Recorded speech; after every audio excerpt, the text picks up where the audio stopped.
इस वीडियो में मैं आपको जो बातें बताने वाला हूँ वो आपको धर्म, पाखंड और अंधविश्वासों से दूर हटाकर विज्ञानवादी, तर्कवादी सोच दे सकती है। तो इसलिए इस वीडियो को पूरा ध्यान से ज़रूर सुनिएगा।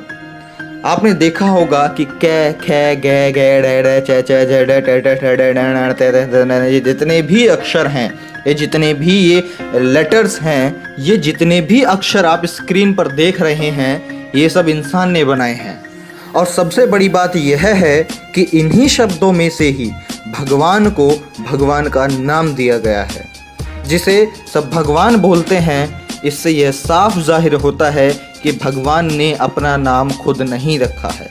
भगवान का जो नाम है वह इंसान ने रखा है। यहाँ तक कि भगवान धरती फाड़कर नहीं निकलते हैं, उनकी मूर्ति को भी इंसान ने ही बनाया है। भगवान नाम भी दिया है, जो भी किया है सब इंसान ने किया है। तो भगवान ने क्या किया है? कौन है भगवान? भगवान को हम कैसे माने कि यह भगवान है? क्योंकि भगवान को बनाने वाले और भगवान को नाम देने वाले तो हम इंसान ही हैं। भगवान ने कुछ खुद से नहीं किया, जो किया इंसान ने किया। विज्ञान भगवान को नहीं मानता, क्योंकि भगवान ने ऐसा कुछ किया ही नहीं है जिससे हम उसे माने कि वो भगवान है। देश भर में बहुत सारे मंदिर हैं, वहाँ पर हर एक तरह के लोग आते हैं दूर दूर से दर्शन करने के लिए, और अपनी इच्छा अनुसार 50, 100, 200, 500, 1000, 10,000 चढ़ाकर कहते हैं मैंने इतना दान किया, मैंने उतना दान किया। लेकिन एक बात आप सोच करके देखिए, क्या भगवान के नाम पर चढ़ाई गई रकम भगवान की जेब में जाती है?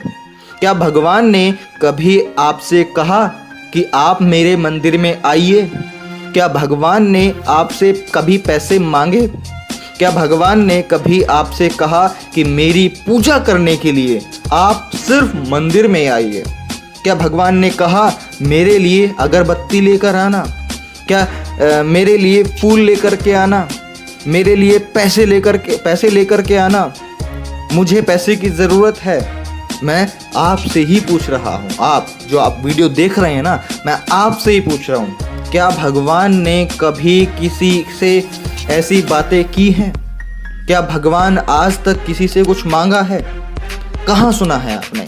कहीं देखा है आज तक? बहुत सारे लोग बोलते हैं मैंने मन्नत मांगी थी, मेरी मन्नत पूरी हो गई, यह काम हो गया, मेरा वह काम हो गया, मेरी यह मन्नत पूरी हो गई, मेरा वो काम हो गया। लेकिन मैं आपसे पूछता हूँ, जो आपका काम हो गया, क्या भगवान खुद आकर के किया? मैं आपसे पूछना चाहता हूँ, अपने दिमाग और दिल पर हाथ रखकर मुझे बताइए कि जो काम आपका हुआ है, क्या भगवान ने या खुदा ने खुद आकर के किया है, या फिर तुम्हारी मेहनत और तुम्हारी लगन से पूरा हुआ है, या फिर तुम्हारी कठिन परिश्रम से तुम्हारा काम पूरा हुआ है? भाइयों, दुनिया बहुत आगे निकल गई है। अब मन से, अपने अंदर से भगवान नाम का जो डर है उसे निकालो। बस बहुत हो गया। ब्राह्मणों की झूठी तस्वीर को मिटाओ, जो सिर्फ उन्होंने अपने स्वार्थ के लिए बनाई है। इस बात को पॉइंट आउट कीजिए, जो सिर्फ उन्होंने अपने निजी स्वार्थ के लिए बनाई है। मैं आप सभी लोगों से कहना चाहता हूँ, मेरे सभी साथियों से कहना चाहता हूँ कि अंधविश्वास भगाओ, अपने आप को बचाओ। देवताओं ने सिर्फ राक्षसों को ही हराया है, मुगलों और अंग्रेजों को क्यों नहीं हराया, जो कि हमारे इंसानी जिंदगी के लिए बहुत बड़े अभिशाप थे। महिषासुर को मारकर दुर्गा देवी कहलाई, और बलात्कारियों को मारने वाली फूलन देवी डाकू क्यों कहलाई? पहले तो धड़ाधड़ अवतार जन्म लेते थे, शिक्षा का युग आते ही अवतारों की नसबंदी क्यों हो गई? कोई पैदा क्यों नहीं हो रहा है? नया भगवान या कोई नई शक्ति जन्म क्यों नहीं ले रही है? इस बात को आप समझिए कि आस्था ही अंधविश्वास की जननी है। आस्था मूत्र आपको पिला रही है और नारियल का शुद्ध पानी फिकवा रही है। भारत दुनिया का इकलौता देश है जहां मिट्टी की मूर्ति को देवी कहकर कपड़ा पहनाया जाता है और जिंदा औरत को नंगा करके घुमाया जाता है।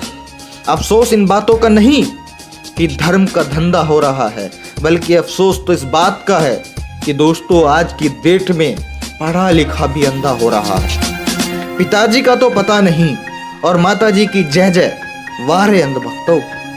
9 दिन मिट्टी की मूर्ति के लिए भूखे नंगे रह लेंगे, लेकिन जिस माँ ने 9 माह पेट में पाला उसके लिए भी कभी 9 दिन भूखे रह के दिखाओ। मानसिक गुलाम क्या होते हैं इस बात को समझिए। एडिसन ने बल्ब बनाया, ये सारी दुनिया जानती है, भारत भी जानता है, लेकिन ब्रह्मा ने दुनिया बनाई, ये केवल भारत ही जानता है और भारत के भी सिर्फ कुछ चुनिंदा लोग ही जानते हैं और खूब जोरों से इसका प्रचार करते हैं। और हम जैसे मध्यम वर्गीय गरीब मेहनतकश लोग इन बातों में फंस जाते हैं। ई रॉन्ग नंबर है भाया, ई रॉन्ग नंबर है। महसूस किया है उस जलते हुए रावण का दुख जो सामने खड़ी भीड़ से बार बार पूछ रहा है, आप में से राम कौन है, आप में से राम कौन है। पूरी दुनिया में भारत एक ही देश है जहां लहसुन प्याज खाने से पाप लगता है।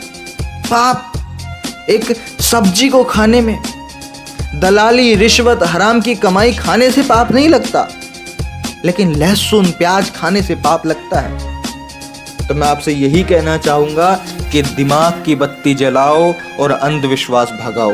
इस देश में अंधविश्वास और पाखंड और ये धर्मवाद इतना ज़्यादा है, यही एक कारण है कि चाइना जैसे विकसित देश हमें कभी भी आंख दिखाकर चले जाते हैं। अगर हमारा देश भी टेक्नोलॉजी में साइंस की तरफ आगे बढ़ रहा होता, नॉलेज एजुकेशन पे आगे बढ़ रहा होता, फैक्ट्स एंड ट्रुथ के बेस पर आगे बढ़ रहा होता, तो शायद आज हमारा इंडिया भी डेवलप्ड होता। लेकिन नहीं, हमारे देश के कुछ चुनिंदा लोग जो ब्राह्मण और जो पंडित जिन्हें बुलाया जाता है, या और धर्म के जो सर्वोच्च जो लोग होते हैं, वो बेवकूफ़ लोगों को बनाए जा रहे हैं। जो आम जनता है, जो मेहनतकश लोग हैं। तो मैं बस लास्ट में इतनी बात कहूँगा कि अपने दिमाग की बत्ती जलाओ, सोच विचार करो और अंधविश्वास और पाखंड इस देश से मिटाओ, ताकि ये देश अंधविश्वास पाखंडवाद मुक्त भारत बन सके और ये देश विकासशील देश बन सके और या विकसित देश बन सके।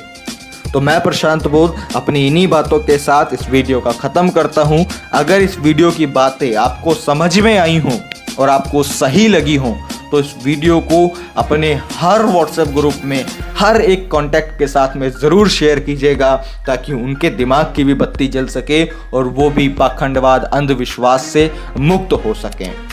तो ठीक है साथियों, मैं प्रशांत बोध मिलता हूं आपसे अगली वीडियो में किसी और ज़बरदस्त टॉपिक के साथ में। तब तक आप इस वीडियो को शेयर करते रहिए। धन्यवाद। ये कुछ ज़रूरी वीडियो हैं, इनको देखने के लिए डिस्क्रिप्शन में लिंक पर क्लिक करके भी आप देख सकते हैं। लेकिन अगर आप इस वीडियो को फेसबुक पे देख रहे हैं तो यूट्यूब पे सर्च कीजिए प्रशांत बोध और चैनल पे क्लिक करके आप इन वीडियोस को देख सकते हैं। चाइना ने आपको आपकी औकात में दिखाई है। हमने कौन सा साला चाइना को कुछ ले दे थोड़ी रखा है कि हमको उसी का चलाना है। मैं ये कह रहा हूँ कि रेंट बाहर आ जाएगी इंडिया वालों की। मस्जिद बनेगा, हमारा धर्म सर्वप्रथम है, ये देश हिंदू राष्ट्र बनेगा। 100-200 चुटिया वाले ब्राह्मण होंगे जो हराम की बैठ के खाएंगे। ये मंदिर, मस्जिद और भगवान ये सिर्फ एक धंधा है, एक व्यापार है। अगर मंदिरों में या भगवानों के नाम पर लोगों के बीच में आस्था होती, श्रद्धा होती, तो यहाँ पर फायदे और नुकसान वाली बात ही नहीं आती। लेकिन जो ये खबरें, जो न्यूज़ आप देख रहे हैं कि इस मंदिर को हुआ 400 करोड़ का नुकसान, इस मंदिर को हुआ इतने करोड़ों का नुकसान, तो इस बात से आपको समझना ही पड़ेगा। मानने ना मानने की बात नहीं कर रहा हूं मैं, आपको मानना पड़ेगा, समझना पड़ेगा कि मंदिर और ये भगवान ये सिर्फ एक व्यापार है जो कुछ चंद लोगों ने इसको चलाया हुआ है अपने निजी फायदे के लिए। या फिर इस तरह के किसी भी बच्चे को धर्म या फिर किसी ब्राह्मण या पुजारी के पास में लेके जाएं या भगवान के पास में लेके जाएं, तो वो भगवान क्या इस बच्चे को ठीक बना सकता है या ठीक कर सकता है? क्या उसके पास ऐसी शक्ति, ऐसा चमत्कार है कि वो इस बच्चे की नाक लेके आ सके, वो इस बच्चे के हाथ लेके आ सके, या किसी बच्चे का जो भी अंग गायब है वो उस अंग को लगाकर काम करवा सके? मेरे ख्याल से नहीं। लेकिन अब इस बच्चे को हम विज्ञान के पास लेके जाते हैं, डॉक्टर्स के पास लेके जाते हैं कि क्या सर इसका कोई उपाय हो सकता है, क्या ये दोबारा से प्रॉपर वर्क कर सकता है बच्चा? तो ज़रूर डॉक्टर यही कहेंगे, विज्ञान यही कहेगा कि यस, ये बिल्कुल संभव है प्लास्टिक सर्जरी के द्वारा।